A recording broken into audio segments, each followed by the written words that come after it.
So, start tayo ng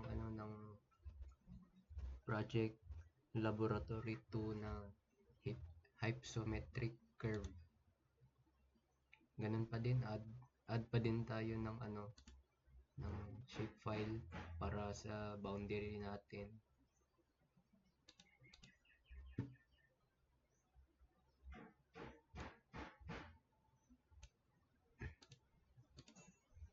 Sa vector siya, vector. Tapos, add. Next is sa i-download natin yung DEM. So, dapat meron kang account, then set canvas extent. Tapos dapat SRTM 30 meters. Then download.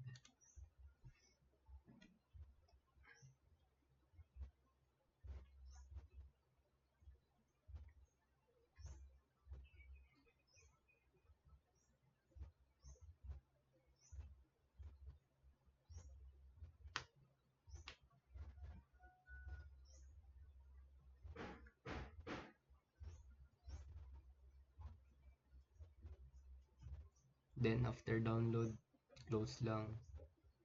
Then itong DEM na layer, ano yun siya sa Saga. Then terrain analysis, tapos yung fill sinks, Wang and Liu. Tapos piliin mo itong DEM. Next, i-uncheck mo yung sa flow direction, watershed basins. Then save mo, save to file. Then dito, kahit anong name lang.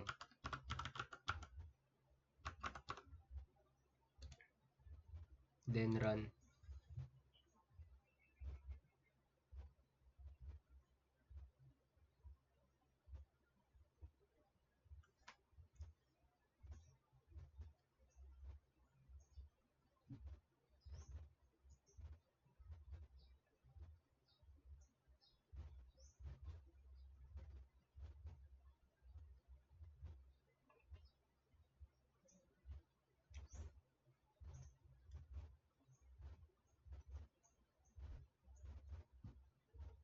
Then close. Tapos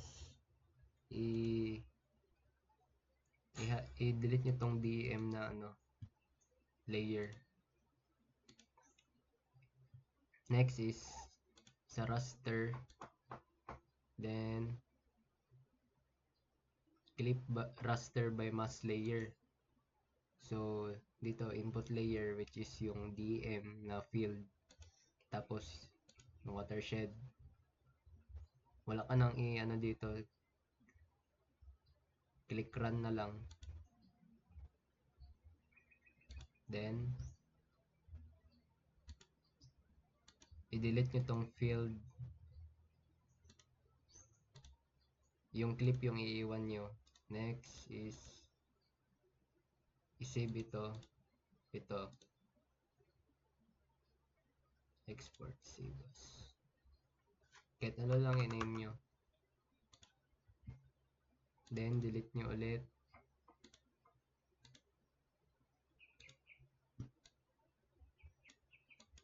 Tapos dito naman sa sa processing toolbox. Wait lang, palagyan natin.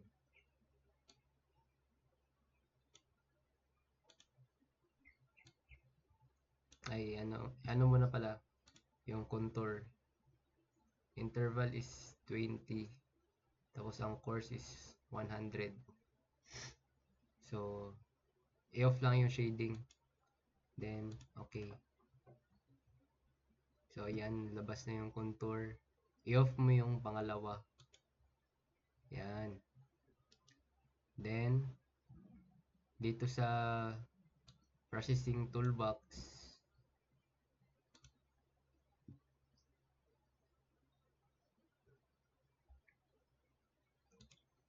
hanapin yung polygon.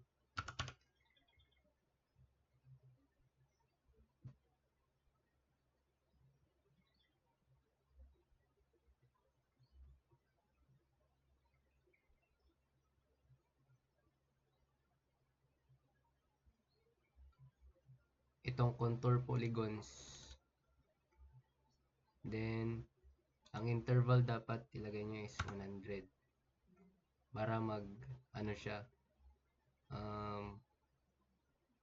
mag same dito.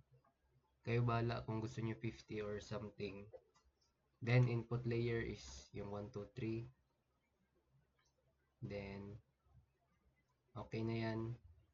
Tapos, dito sa contours, isave lang natin.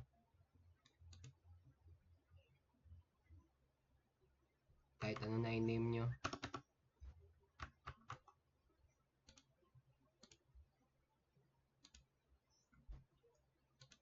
So, ayun. Nag-run na siya. Ipataas yung contour para maklaro yung text. Ay, hindi na pala. Then, pagkatapos nyan, which is ito na layer yung dito sa label. Ilagay nyo yung sa single label tapos yung value which is 11 max. Then, click apply. Yan, kita na yung elevation. Hindi na pala kailangan tong contour. Delete na to. Next is tapos na yung lab 2. So, ganito siya.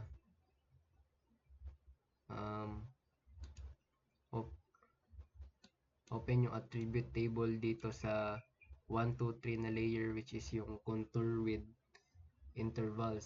So,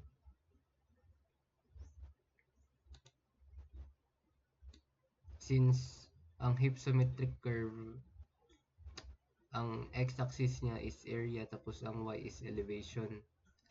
So, since wala pa naman tayong area, lagay natin dito sa field calculator. Tapos, input name lang, area. Then, decimal. Tapos, $area. Then, click apply. Tapos, X lang. So, ayun. Andito na. So, highlight nyo lang. Then, ayun na. Doon na yung area niya.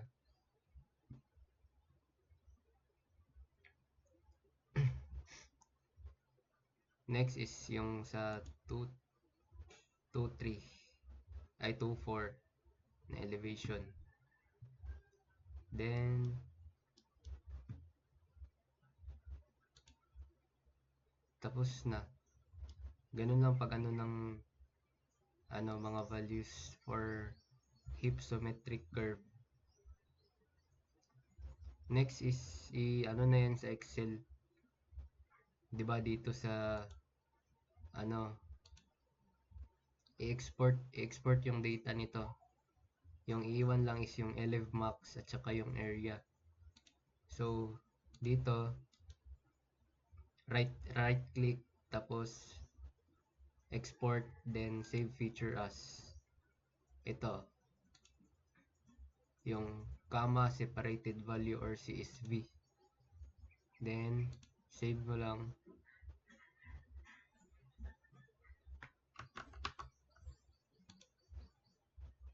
Then click OK. Tapos delete nyo.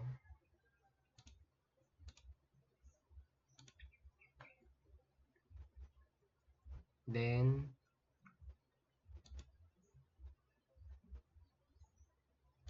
i-open yung na-generate na file. I-delete tong dalawa, tong ID at saka elev min. So, delete.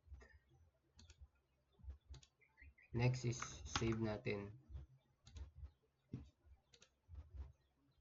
Tapos, balik sa i-insert natin yon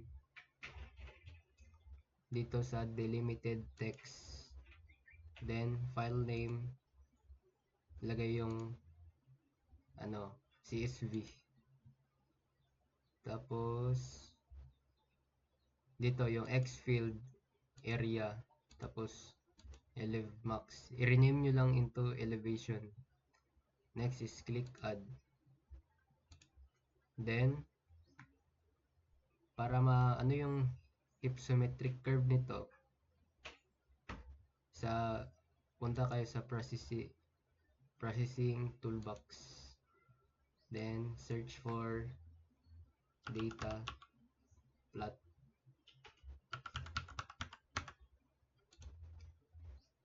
I-download din pala to na plugin, data plotly ang pangalan.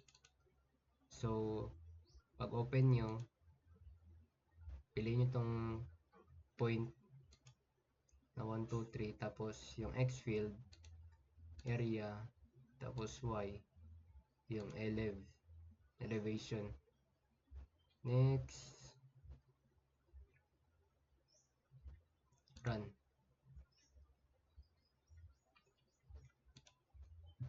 Pagkatapos niyan, kita nyo na yung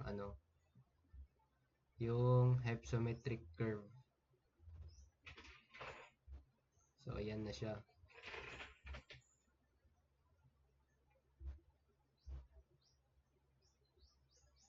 Ito na yung hypsometric curve ng area na yun. So, yun lang ata.